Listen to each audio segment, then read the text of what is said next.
नमस्कार मेरे प्यारे दोस्तों, मैं हूं आपका होस्ट शेफ धीरज। कलनरी कैंप की एक और क्लास में आपका स्वागत है। मैं बैठ जाता हूं और इस क्लास में सीखने वाले हैं हम लोग कुछ कंफ्यूजिंग वर्ड्स के बारे में। आपको लगता होगा कि कुछ शब्द जो कि हैं उनका मतलब भी सेम ही है, पर एक्चुअली में ऐसा होता नहीं है। कई सारे कंफ्यूजिंग वर्ड्स होते हैं, उनमें से कुछ लगभग 4 वर्ड्स को हम लोग यहाँ पे लेने वाले हैं। एक नया शब्द आप लोगों के लिए है सोफ्रीतो। बाकी तो आप लोगों ने सुने होंगे पर कंफ्यूजन होगा, या आपको लगता होगा दोनों के दोनों एक ही जैसे, पर वो एक जैसे नहीं है। तो सोफ्रीतो को समझने के लिए एंड तक आपको रुकना है। चलिए जी, कंफ्यूजिंग वर्ड्स हैं। सबसे पहला यहाँ पे हमारा है चॉप। ठीक है जी, हम लोग चॉप करते हैं, हम लोग बोलते थे प्याज चॉप कर लो, पर कभी कभी हम लोग बोलते हैं भैया प्याज भी ब्रुनवास की कटिंग कर लो, या प्याज को ब्रुनवास कटिंग कर लो। तो यहाँ पे हमें क्या लगता है, जो चॉप है और जो ब्रुनवास है, क्योंकि ब्रुनवास हमारा एक फ्रेंच का जो टर्म है जिसका कि मतलब होता है कि भाई सब्जियों को बहुत ही बारीक बारीक छोटा छोटा बिल्कुल काटना। तो यहाँ पे दोनों में डिफरेंस क्या होता है, आधे से ज़्यादा आप लोगों को लगता होगा कि दोनों भाई सेम चीज़ है, पर दोनों सेम चीज़ें नहीं हैं। यहाँ पे दोनों बिल्कुल अलग है। ब्रुनवास के अंदर जो सारे के सारे जो टुकड़े होंगे या जो पीसेस होंगे बिल्कुल छोटे छोटे से, बिल्कुल एक जैसे के होंगे, सेम साइज़ के होंगे। बट चॉप में थोड़ा ऊपर नीचे चल सकता है। जैसे कि हम लोग बोलते हैं प्याज को कट करो, प्याज को चॉप करो। प्याज को ब्रुनवास हम लोग कभी भी नहीं बोलते हैं। अगर हम लोग प्याज को ब्रुनवास बोलेंगे तो सारे के सारे जो प्याज के छोटे छोटे पीस सेम ही होने चाहिए। तो बेसिकली हम लोग प्याज को चॉप बोलते हैं। गाजर, क्योंकि गाजर एक हार्ड वेजिटेबल हो जाता है तो उसके हम लोग ब्रुनवास बोलते हैं। तो कन्फ्यूज़न रहता है चॉप और ब्रुनवास में, दोनों बिल्कुल ही अलग है, दोनों एक नहीं हैं। तो कृपया करके दोनों के लिए अलग अलग शब्द यूज़ करना है आप लोगों को आज से डिजिटल शेफ हब की इस वीडियो को देखने के बाद, क्योंकि डिजिटल शेफ हब इंडिया का सबसे लार्जेस्ट, सबसे बड़ा होटल नॉलेज का प्लेटफॉर्म है जी। और आप लोग उसको देखने वाले सब्सक्राइबर हो, थैंक यू वेरी मच, आपका बहुत बहुत धन्यवाद। चलिए जी, दूसरा हम लोग शब्द ले रहे हैं, वो है हमारा जूलियन।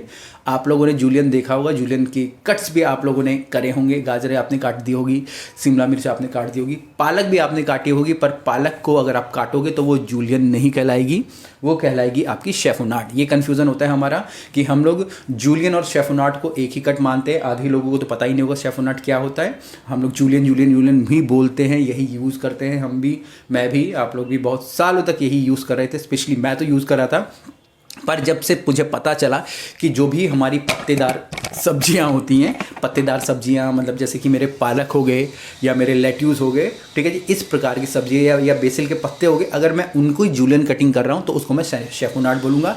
और अगर मुझे जूलियंस करनी है तो जूलियंस मेरी क्या होगी, गाजर की मेरी जूलियंस होगी, क्योंकि गाजर एक हार्ड वेजिटेबल है। और कोई भी पत्तेदार सब्जियों को अगर मैं जूलियन काटूंगा तो उसको मैं शेफोनाट बोलूँगा। लेट्यूस भी इसके अंदर आ जाता है। ये क्वेश्चन सबसे ज़्यादा पूछा जाता है कि भाई जो शेफोनाट होती है, अगर आपको लेट्यूस का शेफोनाट काटना है तो उसको आप जूलियन बोलोगे या शेफोनाट बोलोगे, तो आपको उसको शेफोनाट बोलना है। तीसरा इधर जो कन्फ्यूजिंग शब्द आ जाता है कि आप किस डिपार्टमेंट में काम करते हैं। हम लोग बोलते हैं हम लोग किचन डिपार्टमेंट में काम करते हैं, पर एक्चुअल में हमको बोलना चाहिए कि भैया हम लोग प्रोडक्शन डिपार्टमेंट में काम करते हैं। बिकॉज अगर किचन मैं बोलूँ तो ये हमारा एक घर का शब्द या घरेलू शब्द हो जाता है, पर वहीं अगर आप प्रोडक्शन बोलोगे तो एक प्रकार से ये कॉमर्शियल शब्द है और एक अच्छा भी लगता है प्रोफेशनल लैंग्वेज के अंदर। मुझे कोई पूछेगा कि भाई आप कहाँ काम करते हो, किस डिपार्टमेंट में काम करते हो, तो मैं बोलूँगा जी मैं प्रोडक्शन डिपार्टमेंट में काम करता हूँ, इस फला फला होटल के अंदर मैं प्रोडक्शन डिपार्टमेंट के अंदर काम करता हूँ। मैं यही नहीं बोलूँगा कि मैं किचन में काम करता हूँ, क्योंकि किचन में बहुत सारे काम हो सकते हैं।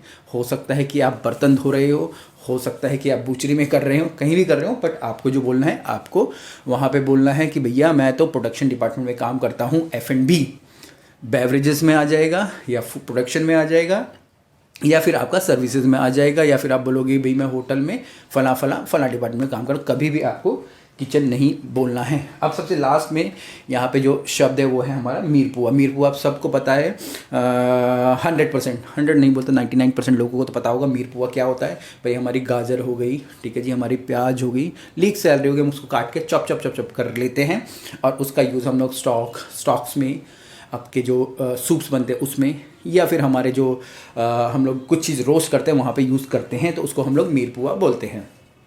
मीरपुआ और बुक की गार्डनिंग अलग होती है, वो अलग स्टोरी है, उसके ऊपर वीडियो भी देख लेना। बट यहाँ पे बात है दूसरी सोफ्रीतो। अब सोफ्रीतो क्या हो गया, जो ये मीरपुआ जो मेरा शब्द था जी, ये था मेरा फ्रेंच का। फ्रेंच के अंदर जो भी हमारे रफली जो हम लोग वेजिटेबल्स कट करके रख लेते हैं उसको हम लोग बोल देते हैं मीर पुआ। पर वहीं अगर मैं इटली की डिशेस बना रहा हूँ, मैं इटालियन में जा रहा हूँ, तो मैं वर्ड यूज़ करूँगा वहाँ पे सोफ्रीतो। ये भी एक प्रकार का बेस होता है आपके सब्जियों के लिए, सॉरी माफ़ कीजिएगा, नॉट सब्जियों के लिए, आपके किसी भी एक डिश को प्रिपेयर करने के लिए। चाहे आप किसी को रोस्ट करना चाहते हैं, कोई स्टॉक बनाना चाहते हैं, कोई सूप बनाना चाहते हैं, या इस प्रकार की चीज़ें। वहीं सोफ्रीतो भी हमारा सेम होता है, पर यहाँ पे हम लोग अगर देखेंगे जैसे कि मैं बोलता हूँ कि भाई मुझे सोफ्रीतो बनाना है, तो मुझे क्या करना पड़ेगा, मुझे गाजर लेनी पड़ेगी, मुझे प्याज लेनी पड़ेगी, ठीक है जी, मुझे पेपर्स मुझे लेने पड़ेंगे, गार्लिक मुझे लेने पड़ेगा, उन सबको सौते सौते सौते सौते मैं कर लूँगा तो मेरा सोफ्रीतो बन जाएगा। एक डिश होती है हमारी इटली के अंदर, या फिर आप स्पेन हम लोग बोले, क्योंकि एक ही रीज़न आ जाता है, इटली स्पेन सब साथ साथ में है।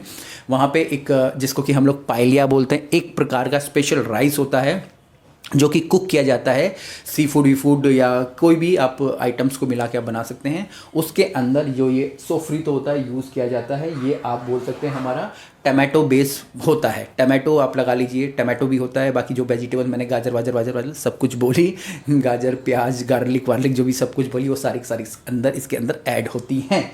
तो ये कुछ कन्फ्यूजिंग वर्ड्स थे जो कि मैंने आज आपको बताए हैं।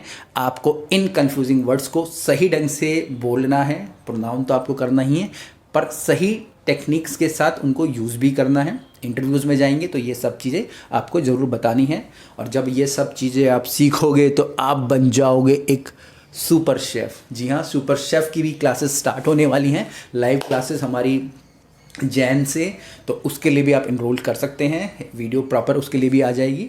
बट यहाँ पे कंफ्यूजिंग वर्ड्स में आपको कंफ्यूज नहीं होना है, आपको सिर्फ देखना है डिजिटल शेफ हब, जो कि इंडिया का सबसे बड़ा होटल नॉलेज प्लेटफॉर्म है। कुछ भी क्वेश्चन तो कमेंट्स तो नीचे लिखिएगा, व्हाट्सएप पे कांटेक्ट कीजिएगा, अपने बेसिक्स को मजबूत कीजिएगा और इस इंडस्ट्री पे राज कीजिएगा। ये चलिए फिर मिलते हैं एक नई वीडियो में, तब तक के लिए जय हिंद।